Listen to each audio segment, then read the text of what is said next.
Right, మనం super exclusive news చూస్తున్నాం.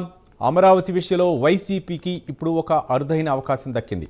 గత 5 ఏళ్లుగా రాజధాని విషయంలో ఆ పార్టీ తీసుకున్న నిర్ణయాలు ప్రజల్లో తీవ్ర వ్యతిరేకతను మూటగట్టుకున్నాయి. అయితే ఇప్పుడు చట్టసభ వేదికగా అమరావతిపై తమ వైఖరిని స్పష్టంగా చెప్పడం ద్వారా ప్రజల్లో ఉన్న అపోహలను తొలగించుకునేందుకు జగన్కు ఒక మంచి ఛాన్స్ దొరికింది.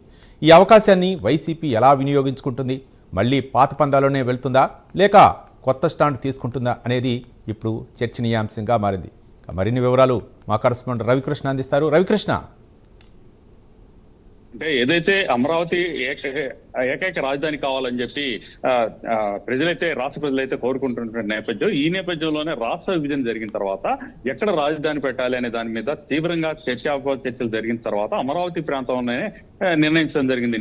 ఈ నిర్ణయించినటువంటి క్రమంలో అయితే మాత్రం అప్పుడు ప్రతిపక్షంగా ఉన్న నేతగా ఉన్నటువంటి జగన్మోహన్ రెడ్డి అయితే మాత్రం దానికి పూర్తి స్థాయిలో కూడా మద్దతు ప్రకటించాడు. అదే విధంగా కూడా 33,000 ఎకరాలు తీసుకున్న తర్వాత మరికొంత భూమిని సేకరించినట్లయితే విస్తృతంగా రాజధాని నిర్మాణం చేయవచ్చని చెప్పినటువంటి క్రమం. ఆ తర్వాత ఎప్పుడైతే 2014 నుంచి 19 వరకు టీడీపీ గవర్నమెంట్ ఉన్నటువంటి సమయంలో అమరావతిని డెవలప్ చేశారు. కాకపోతే మాత్రం అమరావతిని చట్టబద్ధత, అంటే ఏపీ రాజధాని, ఆంధ్రప్రదేశ్ రాజధాని అమరావతిగా కూడా చట్టబద్ధత అనేది కల్పించలేటువంటి పరిస్థితి.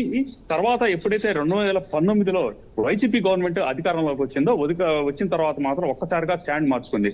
అంటే 2019 ఎలక్షన్స్ ముందైతే మాత్రం జగన్మోహన్ రెడ్డి ఇక్కడ రాజధాని ప్రాంతంలోనే ఇంటి నిర్మాణం చేసుకున్నాడు, రాజధానిగా అమరావతినే ఉంటుంది అనేటువంటి ఒక సంకేతాన్ని అయితే రాష్ట్ర ప్రజలకు ఇవ్వటం జరిగింది. ఆ తర్వాత ఎప్పుడైతే 2019లో అధికారంలోకి వచ్చిన తర్వాత మాత్రం అమరావతిలో స్టాండ్స్ మార్చుకున్నాడు. 3 రాజధానులు అంటూ అమరావతి రాజధానిగా ఉంటుంది, శాసన రాజధానిగా ఉంటుంది, ఇక కార్యకలాపాలకు సంబంధించి వైజాగ్, తర్వాత ఇక న్యాయ రాజధానిగా కూడా కర్నూలు ఉంటుందని 3 రాజధానులని ఎప్పుడైతే తెలియజేశాడో దానికి తీవ్రమైనటువంటి నిరసనలు రాష్ట్ర వ్యాప్తంగా కూడా వెలువడినటువంటి పరిస్థితి. ఆ తర్వాత ఎలక్షన్స్ పోయిన తర్వాత మాత్రం పూర్తి స్థాయిలో, అంటే అమరావతి ప్రాంతంలో ఉన్నటువంటి ఏరియాల్లో, నియోజకవర్గాల్లో ఉన్నటువంటి ప్రజలే కాకుండా కూడా ఎప్పుడైతే ఈ కార్యనిర్వహణ రాజధాని వైజాగ్ అని అంటారో, వైజాగ్ లో కూడా పూర్తిగా కూడా వైసీపీ తుడిచిపెట్టుకున్నటువంటి క్రమం. దీంతో కేవలం 11 సీట్లకు మాత్రమే వైసీపీ పరిమితమైంది. ఇప్పుడైతే మాత్రం 2024లో టీడీపీ అధికారంలోకి వచ్చిన తర్వాత అమరావతిని ఏకైక రాజధానిగా ప్రకటిస్తూ దానికి అనుగుణంగా కూడా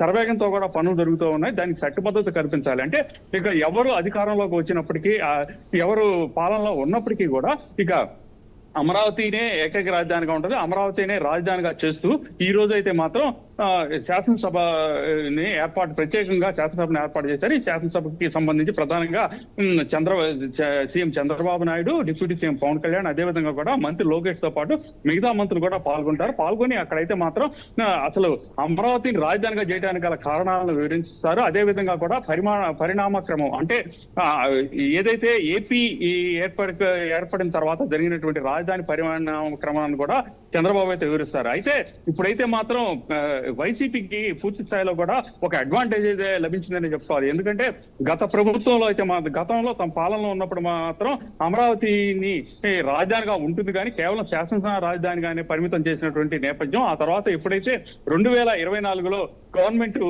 మారిన తర్వాత అయితే మాత్రం ప్రజల మనోభావాలకు అనుగుణంగా కూడా తాము అమరావతికి వ్యతిరేకం, రాజధానికి వ్యతిరేకం కాదని చెప్తూ ఉన్నారు. కాకపోతే ఇప్పుడు ఒక అవకాశం వచ్చింది. ఆ అవకాశం ఏంటంటే ఇప్పుడు వాళ్ళు గనక పాల్గొని ఈ రోజు 11 గంటలకు జరిగేటువంటి ప్రత్యేక శాసనసభ సమావేశాల్లో పాల్గొని రాజధానికి సంబంధించినటువంటి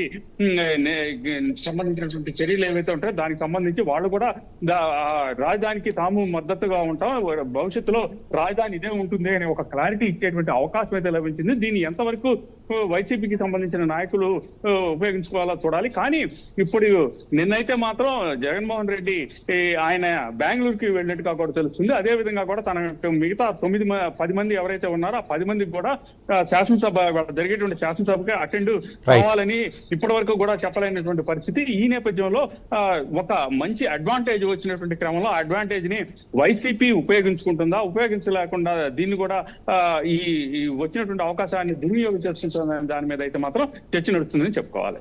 రైట్, థ్యాంక్ యూ రవికృష్ణ.